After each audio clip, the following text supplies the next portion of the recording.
Double Mohanan വന്ന് പുഷ്പയെ തൂക്കിയടിക്കുവോ? ഈ Vilayath ബുദ്ധയുടെ teaser കണ്ടപ്പോ തോന്നിയൊരു കാര്യമാണ് കേട്ടോ. അതായത് പുഷ്പയുടെ റെഫറൻസ് ഈ ഒരു പടത്തിൽ ഇട്ടിട്ടുണ്ട്. അപ്പൊ തന്നെ നമുക്കറിയാം പുഷ്പ മറ്റേ രക്തചന്ദനം കടത്തുന്നതുമായി ബന്ധപ്പെട്ടിട്ടുള്ളതാണ്. അപ്പൊ ഇതിനകത്തും എന്തോ ഒരു ചന്ദനം റിലേറ്റഡ് സാധനമാണെന്നുള്ളത് നമുക്ക് മനസ്സിലാവും. അപ്പൊ നമുക്കറിയാം ഈ ജി.ആർ. ഇന്ദുഗോപന്റെ വിലായത്ത് ബുദ്ധ എന്ന് പറയുന്ന നോവലാണ്. ആ നോവലിനെ ബേസ് ചെയ്തിട്ടുള്ള സിനിമയാണിത്. അപ്പം ആ നോവലിൽ പറയുന്നത് ഇത് തന്നെയാണ്. വിലായത്ത് ബുദ്ധ എന്ന് പറയുന്ന ഹൈ ഗ്രേഡ് എന്താ പറയാ ഹൈ ഗ്രേഡ് ചന്ദനത്തിന് വേണ്ടിയിട്ടുള്ള മത്സരവും അത് തട്ടിയെടുക്കാനുള്ള ശ്രമവും അതേപോലെ തന്നെ ഈ പറയുന്ന ആശാനും ശിഷ്യനും തമ്മിലുള്ള യുദ്ധവും കാര്യങ്ങളൊക്കെയാണ്. അതായത് ഒരു കൈൻഡ് ഓഫ് ഈഗോ ക്ലാഷ് എന്ന് പറയാൻ പറ്റില്ല. ഒരു ക്ലാഷ് ആണ്. 2 വ്യക്തികൾ തമ്മിലുള്ള ക്ലാഷ് ആണ് അതിനകത്തുള്ളത്. അപ്പം ഈ ഒരു ടീസർ റിലീസ് ആയപ്പോൾ ഇതിന്റെ കുറച്ച് ഡീറ്റെയിൽ നോക്കുന്ന സമയത്ത് ഇത് ആദ്യം ചെയ്യാനിരുന്നത് സച്ചിയാണെന്നുള്ളൊരു സാധനം കണ്ടായിരുന്നു.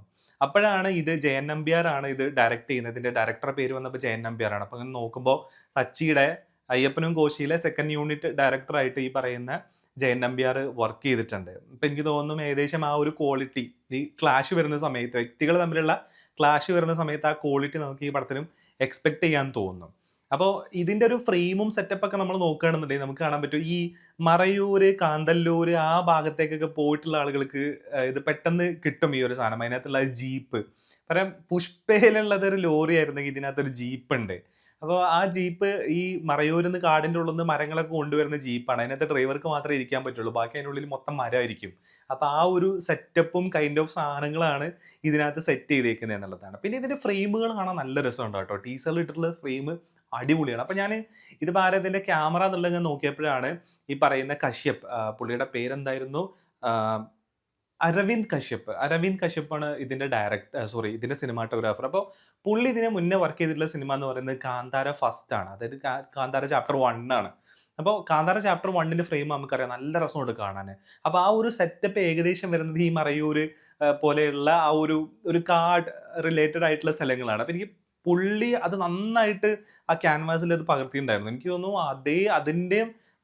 അതിന്റെയും റേഞ്ച് മോളിൽ വെക്കുന്ന കൈൻഡ് ഓഫ് ക്യാമറ വർക്ക് ഇതിനകത്ത് ഉള്ളത് പോലെ തോന്നിയിട്ടുണ്ട്. കാരണം ആ ടീസർ കണ്ടാൽ നമുക്ക് മനസ്സിലാവും അതിനകത്ത് നല്ല കിഡിലൻ ഫ്രെയിമുകൾ വെച്ചിട്ടുണ്ട് എന്നുള്ളതാണ്.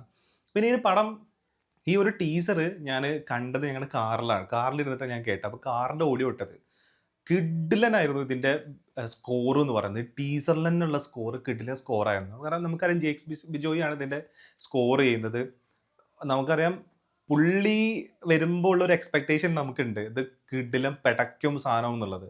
അപ്പൊ അത് ടീസർ തന്നെ നിങ്ങൾ നല്ല സറൗണ്ട് സിസ്റ്റം ഉള്ള ഒരു കാറിന്റെ ഉള്ളിൽ ഇരുന്ന് കേട്ടാൽ തന്നെ കിടിലം റോമാഞ്ചിഫിക്കേഷൻ സാധനമാണ് ഇത്. അതുകൊണ്ട് തന്നെ എനിക്ക് ഭയങ്കര ഇഷ്ടമായി ഈ ഒരു ടീസർ. നല്ല രസമുണ്ടായിരുന്നു കാണാൻ എന്നുള്ളത്. അപ്പൊ ആ ഒരു എക്സ്പെക്ടേഷനും കൂടെ ഈ ഒരു പടം കാണാൻ പോകുന്ന സമയത്ത് ഉണ്ട് എന്നുള്ളതാണ്. അപ്പോൾ ഇങ്ങനെ കുറച്ച് ഫാക്ടറുകൾ ഈ ഒരു പടം കാണാനായിട്ട് തന്നെ ഉണ്ട് എന്നുള്ളതാണ് ക്രൂ. അപ്പം വിലായത്ത് ബുദ്ധ എന്ന് പറയുന്ന ഈ നോവല് സിനിമയാകുമ്പോൾ വേറൊരു പ്രശ്നം കൂടെ ഉണ്ട് കേട്ടോ. അതായത് നോവല് വായിക്കുന്ന സമയത്ത് നമുക്ക് അതിനകത്ത് കുറച്ച് ക്യാരക്ടേഴ്സും നമ്മുടെ മനസ്സിൽ കുറച്ച് ആ ഒരു സ്ഥലങ്ങളും ആ ഒരു ക്ലാഷും സാധനങ്ങളൊക്കെ നമ്മുടെ മനസ്സിലുണ്ടാവും. ഇത് സിനിമയാവുന്ന സമയത്ത് നമ്മുടെ ഉള്ളിലുള്ള വിഷൻ വേറെ, അതേപോലെ തന്നെ ഈ സ്ക്രീനിൽ വരുന്ന വിഷൻ വേറെ ആവുന്ന സമയത്തുള്ളൊരു കോൺഫ്ലിക്റ്റ് ഉണ്ടാവാറുണ്ട്. ഈ പറഞ്ഞ പോലെ ആടുജീവിതം കണ്ടപ്പോഴും ആ ഒരു ചെറിയ പ്രശ്നം എനിക്കുണ്ടായിരുന്നു. പിന്നെ അതേപോലെ തന്നെ ഇപ്പോൾ നീർമാതളം പൂത്തകാലം ആയപ്പോഴും ഈ ഒരു ചെറിയൊരു പ്രശ്നം എനിക്കുണ്ടായിരുന്നു.